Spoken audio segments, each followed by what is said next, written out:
Is it March already? Wow, time flies, doesn't it? Here is a quick market update for you for March of 2022. Now, I am excited to talk about 4 things specifically related to the housing market today. Okay, number 1 is housing prices and how they are accelerating. And closely tied is number 2, which is the housing supply and demand and how it's impacting the home price appreciation. Thirdly, we'll cover the net worth increase stats that homeownership brings along with it. And finally, we'll look at the local market stats, which you're going to absolutely love. Are you ready? Let's kick it. Hey, Ravi, your local realtor with the Rams Group at eXp Realty here. If this is the first time we are connecting, I'm delighted that you could tune in. And I wanted to provide you some key information to help keep you in the real estate now, okay? Now back at it. After about 2 years since the worldwide pandemic really came upon us, one of the biggest changes in the housing market is home price appreciation. Now we have really seen significant home price appreciation over the past 2 years, right? About 24 months. And that is largely due to the home's supply and demand. More buyers in the market than we have the homes available for them to purchase. Now, let's look at the home price appreciation last year. Now, if you ask, are home prices still accelerating? The answer is a loud, resounding yes! And here's the year-over-year price increases by month. Now, going back all the way to January of 2021. So, on the left side, in the January of 2021, we saw about 10% home price appreciation. And this started to accelerate throughout the year. Then we hit summer, and you see around July, August timeframe, and so forth, it started to level out at about 18%. Now, very significant home price appreciation. And it then held steady around 18% for a little while. And then into December and January of 2022, the green bar shows that home prices ticked back up. And that's again a direct result of high buyer demand and low supply. Now, if we look at this on a state-by-state basis, it is interesting to see that the price changes in all of last year from the Federal Housing Financing Agency, which shows that national average is about 17.5% home price appreciation in all of last year. Now, some states were higher and some states were lower. And you can see that all across the board, the reality of it is there was no depreciation in any state, as you can see. Home prices have been rising throughout the country, and again, this is a direct result of supply and demand. Breaking this down further, if we look at the past 5 years, the national average home price appreciation was about 54.5% nationwide.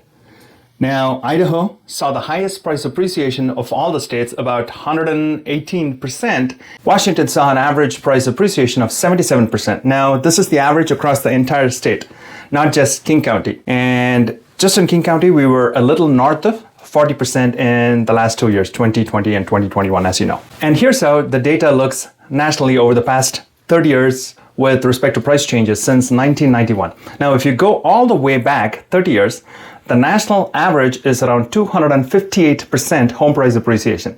Now, that is massive, right? So if you're asking, is now a good time to buy? Should I buy a home if you're on the fence, that is? And am I buying at the top of the market? Is my home investment going to be a valuable one, etc., etc.? I would suggest that you go back 30 years, and if you were to ask the same question to yourself, hey, is it a good time to buy? What would your answer be? It would be a loud freaking yes, correct? Now, looking at the data confirms that as well, right? Now, if you ask, what does the future bode for real estate and the price appreciation? Well, no one has a crystal ball. Experts have been predicting that as long as the supply is limited and there is strong buyer demand, prices are going to go, you know the answer, one way, which is up, up, and up. And they're going to continue to escalate. And they also agree that with the upcoming interest rate hikes, it might temper buyer activity a bit, making us see a little reduced price escalation, but not at the rate we've seen in the past couple of years, okay?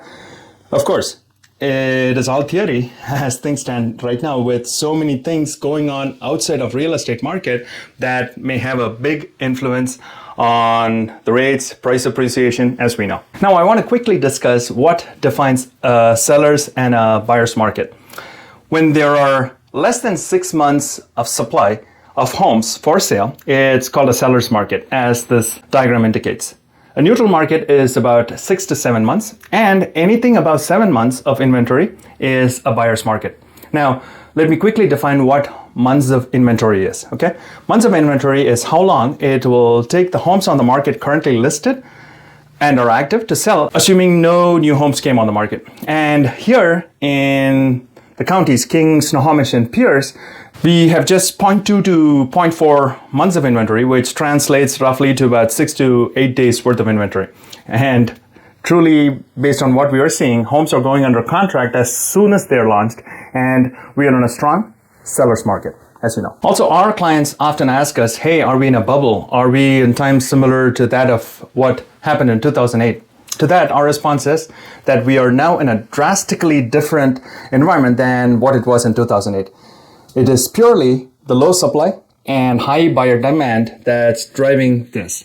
As can be seen, the inventory of homes today is nothing like the last time. So, this is the months of supply of existing homes for sale in December of each year. Now, as you can see, on the left side, the 4 years before the housing crash, and on the right, the past 4 years. Okay? The orange bars on the left shows that it was a strong buyer's market and had an oversupply of homes. So remember the graph that I shared just a few moments ago about a seller's market, neutral versus a buyer's market?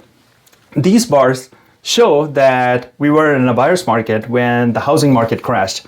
About 9.6 months worth of inventory in 2007, 9.4 in 2008. Now that is significantly higher than what we have today. And today, as you can see on the right side, over in the blue bars between 2018 and 2021, that is. So even in 2018, we had about 3.7 months worth of inventory on the market. Now it is significantly higher than where we are today. And this was when we went into the pandemic. Now, simply put, not enough homes to go around. And that's what is driving prices up. But it is significantly different than the market that we had during the housing crash when the bubble burst. Thought I'd provide that insight. And the truth is that people who are purchasing these homes can afford them this time. And I say that because I want to share this data here that shows credit scores are nothing like what they were the last time either. Now, this is the volume of loans issued in billions with a credit score of less than 620. So now take a look at those orange bars between 2003 and 2007. Significantly, more loans were issued to buyers who had a credit score less than 620 than where we are right now. There's more scrutiny, more regulation, more standards, etc. Meaning that buyers are essentially showing the credentials that they'll be able to afford the home post-purchase, and that's what is leading to more loan opportunities if they're qualified as of date. So, very different lending standards and very different market as well today than what it was before. And if you are worried about any other fundamentals of the market, let's think about equity for a second.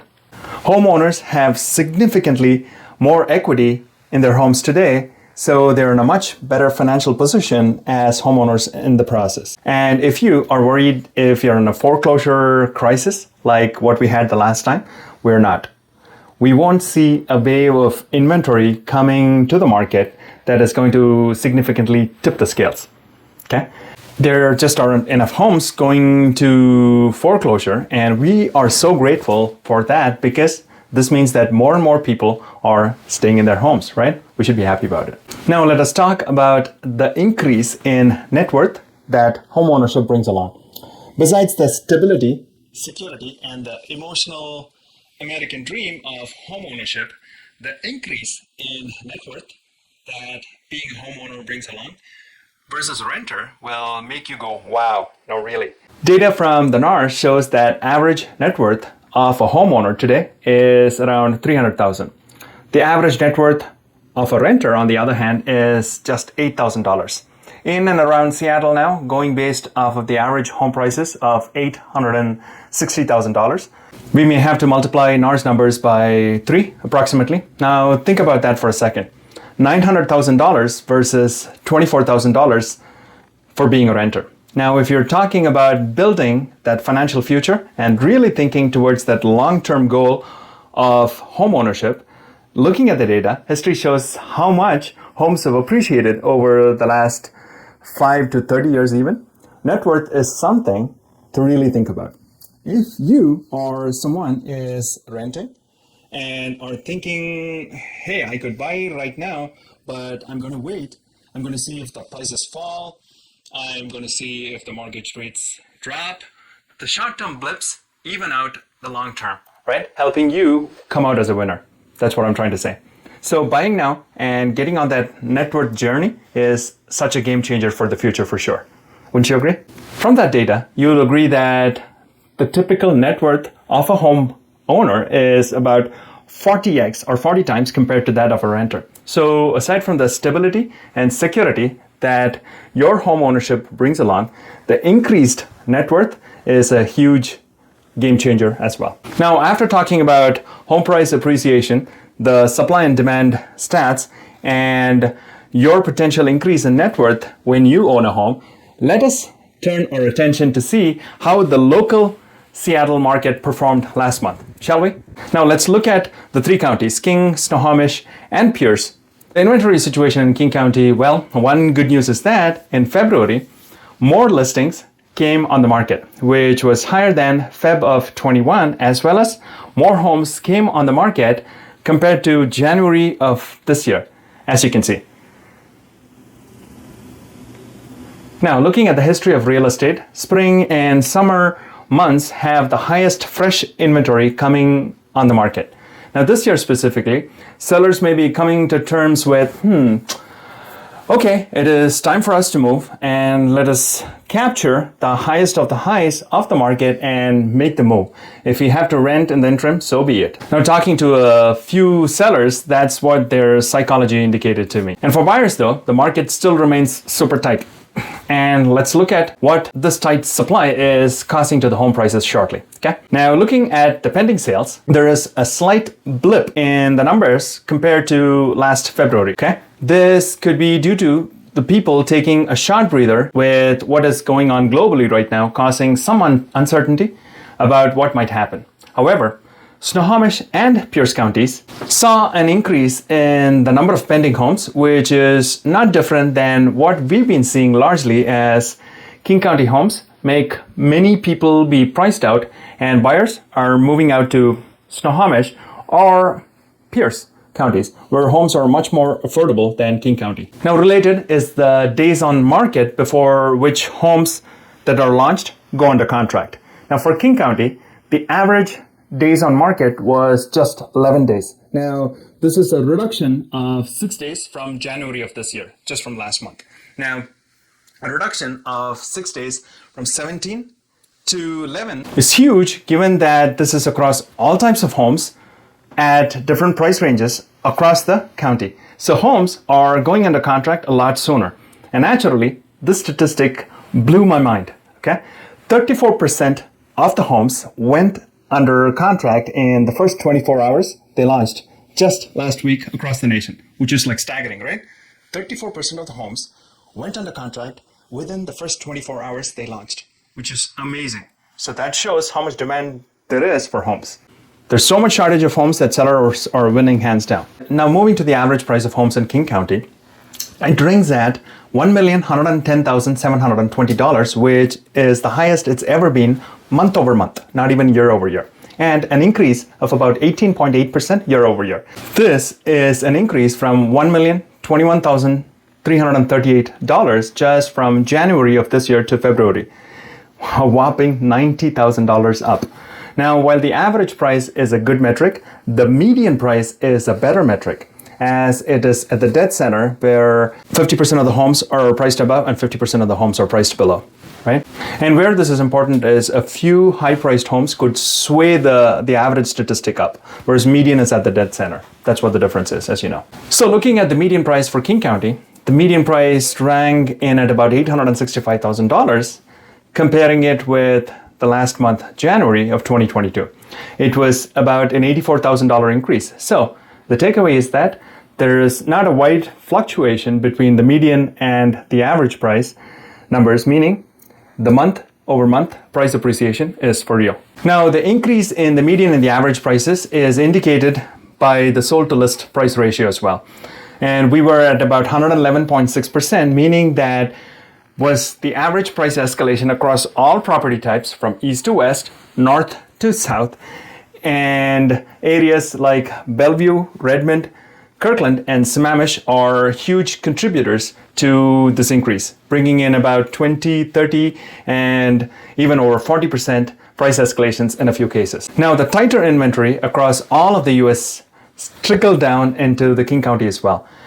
We have about 0.3 months worth of inventory, which is just about 6 days, to mean how long the currently active homes will take to sell if no new homes came on the market. Really tight. So the key takeaway from all of this is that there's super low inventory and extremely high buyer demand. And if you or anyone you know is thinking of selling, now may be the best time to get it done. Now I have included the data for all the 3 counties, King, Snohomish, and Pierce, below for you to look and understand.